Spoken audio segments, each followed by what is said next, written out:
ایک کمال کا میں آپ کو واقعہ سناتا ہوں. حضرت موسیٰ علیہ نبینا علیہ الصلوۃ والسلام کے دور کا واقعہ ہے.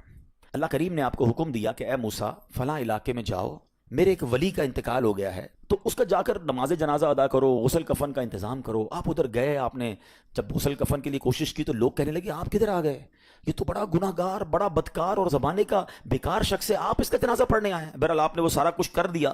پھر اللہ سے کہا کہ یا اللہ بندے تو یہ کہہ رہے ہیں تیرا نافرمان تھا, گناہ گار تھا, اور تو فرماتا ہے تیرا ولی. اللہ نے فرمایا موسیٰ بات یہ بندے بات تو صحیح کر رہے ہیں, یہ جو کہہ رہے ہیں نا یہ سب ٹھیک کہہ رہے ہیں, مگر بات یہ ہے کہ اس بندے نے مرنے سے پہلے جب اس کی وفات کا وقت قریب آیا نا تو 5 کلمات کے ذریعے اس نے مجھے پکارا. اے موسیٰ میں نے ان 5 کلموں کی وجہ سے اس کی مغفرت فرما دی. حضرت موسیٰ نے کہا یا اللہ مجھے 5 سینٹنس بتا دے, مجھے وہ 5 کلمات بتا دے کہ صدیاں گناہ کر کے اتنے بڑے گناہ گار کو صرف 5 کلموں کے لیے بخش دیا تو نے.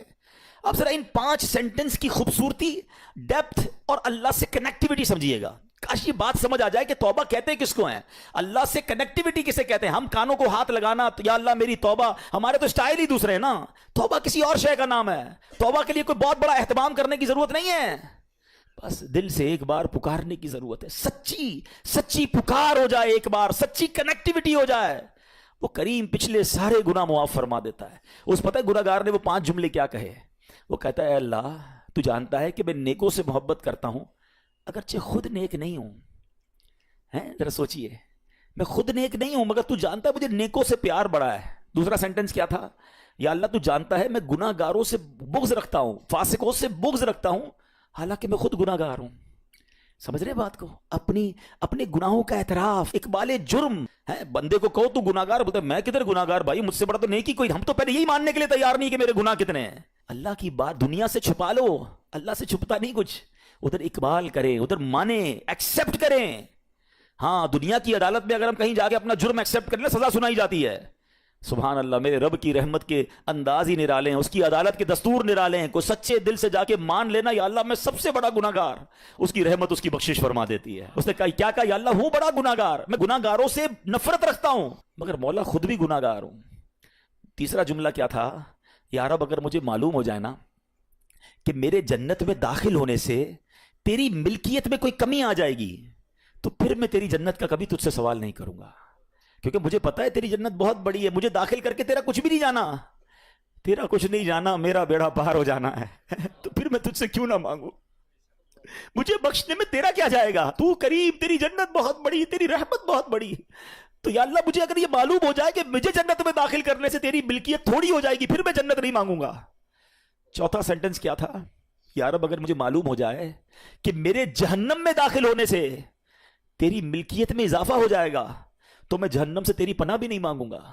اگر جہنم میں ڈالنے سے تیری ملکیت میں, تیرے ملک میں اضافہ ہو رہا ہے تو پھر مجھے ڈال دے جہنم میں راضی ہوں, مگر مجھے پتا ہے کہ مجھے جہنم میں ڈالنے سے تیری ملکیت میں کوئی اضافہ نہیں ہوگا. تو ویسے ہی مالک ہے, تو ویسے ہی خالق ہے, سب کچھ تیرا ہے. اور آخری جملہ سنیے, وہ کیا کہتا ہے, یا رب اگر تو مجھ پر رحم نہیں کرے گا تو پھر کون کرے گا.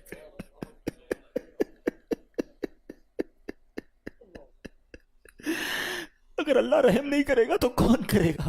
آج اس کی رحم کی بھیک لینے تو آئے ہیں, آج اس کے کرم کی خیرات لینے تو آئے. ہم مانتے ہیں یا اللہ, ہم سب ایکسیپٹ کرتے ہیں, ہم نے بہت گناہ کیے, ہم نے بہت خطائیں کی, لوگوں سے ڈر لگتا رہا کہ کوئی دیکھ نہ لے. مالک معلوم تھا تو دیکھ رہا ہے, پھر بھی ہم نے گناہ کیے. دروازے بند کر کے گناہ کیے, لائٹ آف کر کے گناہ کیے, علاقے تبدیل کر کے گناہ کیے. ہم سب مانتے ہیں مولا, مگر یہ پتا ہے ہمیں بخش دے گا تو تیری رحمت میں کمی نہیں آئے گی, تیرا جائے گا کچھ نہیں. ہم بھی تیرے بندے ہیں, ہم بھی تیرے بندے ہیں, تیرے محبوب کے امتی ہیں مولا. تو رحم نہیں کرے گا تو کون رحم کرے گا. حاصل کریں. جب حضرت عبد الرحمن بن عوف کو ہوش آیا نا تو لوگوں نے کہا کہ آپ کی طبیعت کیسی ہے, تو آپ نے کہا کیا مجھ پر غشی طاری ہو گئی تھی ہیں. تو کہا جی, تو کہتے ہیں بے شک میری بے ہوشی میں میرے پاس 2 فرشتے آئے اور کہنے لگے تم چلتے نہیں کہ ہم تمہیں خدا کی بارگاہ میں لے جائیں اور تمہارے بارے میں فیصلے لیے جائیں. دوسرے فرشتے نے کہا انہیں لوٹا دو, یہ ان افراد میں سے ہے جن کے لیے ان کی ماؤں کے پیٹ میں ہی سعادت مندی لکھ دی گئی تھی. اور ان قریب اللہ تعالیٰ ان کے ذریعے ان کی اولاد کو جب تک چاہے گا نفع دے گا. اس کے بعد آپ رضی اللہ تعالیٰ ایک مہینہ مزید زندہ رہے, اس کے بعد انتقال ہوا. تو پتہ چلا کہ آپ کی والدہ نے نماز پڑھی, اللہ سے مدد مانگی, اور آپ کو اللہ نے ایک نئی زندگی عطا فرمائی. تو آپ اپنی زندگی میں اس پریکٹس کو آج اس آیت سے دیکھیں, ہم نے کرنا کیا ہے. ہم جب بیان میں آئیں تو صرف بیان نہیں سننا ہے, ہم نے اللہ نے مجھے کہا کیا ہے. ہم اس ٹاپک کو لے کے اسی لیے چل رہے ہیں نا کہ میرے رب نے ڈائریکٹلی مجھ سے کیا بات کی ہے. تو آج اس آیت میں یہ لیسن مل رہا ہے کہ جب کسی پرابلم میں ہیں, کلیمٹی میں ہیں, تو اللہ کی طرف جانا ہے اور نماز سے مدد چانی ہے. وَاسْتَعِينُوا بِالصَّبْرِ وَالصَّلَاةِ. اچھا اب آپ دیکھیں پیارے آقا کی نماز کی کیسی عادت تھی. بادل گرجتے تھے, آندھی چلتی تھی, کسی بری خبر کی اطلاع آ رہی ہوتی تھی, نبی پاک نماز کی طرف چلے جاتے. اچھا مجھے بتائیں نماز استسقاء کیا ہے؟ بارش نہیں ہو رہی ہے, پیارے آقا نماز پڑھا رہے ہیں. سورج گہن ہو رہا ہے, نبی پاک نماز پڑھا رہے ہیں. چاند گہن ہو رہا ہے, پیارے آقا نماز کی طرف. یعنی کس قدر اللہ کی طرف رجوع ہے. And whenever anything bad happen یا گوئنگ ٹو بیڈ ہیپن, ہونے والی لگ رہی ہے, کچھ بڑا ہونے والا ہے. ہمیں بھی تو خبریں آ رہی ہوتی ہے نا کہ بھائی کل بہت شدید بارش ہوگی, اللہ نہ کرے کوئی اور بری خبر ایکسپیکٹیشن ہے, آپ کو کاروبار میں کوئی ایسی خبر آنے کا ڈر ہے, یا آپ کی کوئی شپمنٹ جاری ہے, واٹ ایور آپ چاہتے ہیں ہر چیز بہتر ہو جائے. قرآن نے فارمولا دیا نا, وَاسْتَعِينُوا بِالصَّبْرِ وَالصَّلَاةِ. اللہ نے ڈائریکٹلی مجھے اور آپ کو کہا ہے. تو from now on words make your practice کہ میں نے انشاءاللہ نماز سے مدد لینی ہے. اور آپ اپنی آنکھوں سے دیکھیں, اور آپ اللہ سے عرض بھی کریں کہ اللہ تو نہیں قرآن میں کہا ہے مدد لے, میں نے کھڑا ہو گیا نماز کے لیے. تو نماز سے آپ نے مدد لینی ہے. اچھا اب اس کے بعد آیت کا جو سیکنڈ پارٹ ہے کہ صبر سے بھی مدد لینی ہے. اور آگے کیا فرمایا, ان اللہ مع الصابرین, اللہ صابروں کے ساتھ ہے. سبحان اللہ. اس کا مطلب یہ ہوا کہ اللہ تعالیٰ اپنے علم و قدرت کے ساتھ ویسے تو ہر کسی کے ساتھ ہے, لیکن یہاں صبر کرنے والوں کا خاص ذکر اس لیے ہوا تاکہ انہیں معلوم ہو جائے کہ اللہ تعالیٰ ان کی مشکلات کو دور فرما دے گا. مگر کرنا کیا ہے؟ صبر کرنا ہے. اچھا اب صبر کے بارے میں دو باتیں بڑی اہم ہیں کہ صبر نارملی ہم جب بھی صبر کے بارے میں سنتے ہیں تو صبر ہم کہتے ہیں یا تکلیف آئی ہے صبر کرو. یقیناً یہ بھی صبر ہے, مگر صبر کی ایک اور قسم بھی ہے جو اس سے بھی سپیریئر ہے, جو اس سے بھی افضل ہے. اور وہ کیا ہے؟ گناہ کے لیے دل چاہے, حرام کے لیے دل چاہے, نفسانی خواہشات برا کام کروانا چاہ رہی ہیں اور بندہ اس پر صبر کرے. یہ صبر جو ہے نا, یہ شریعت کو اور محمود ہے اور بڑا افضل ہے کہ انسان کو جی چاہے کہ فلاں گناہ کرنا ہے مگر وہ اس پر صبر کرے. اور دوسرا صبر وہی ہے جو ہم جانتے ہیں کہ کوئی مصیبت آ جائے, کوئی آفت آ جائے, کوئی ہمارا اللہ نہ کرے کسی سے لڑائی ہو جائے, ہمیں کوئی برا بلا کہے, ہم اسے معاف کر دیں, صبر کریں. یا جسمانی تکلیف ہے, کاروبار میں پرابلم ہے, ہم اللہ کی رضا پر راضی رہیں. تو یہ دو قسم کے صبر ہیں.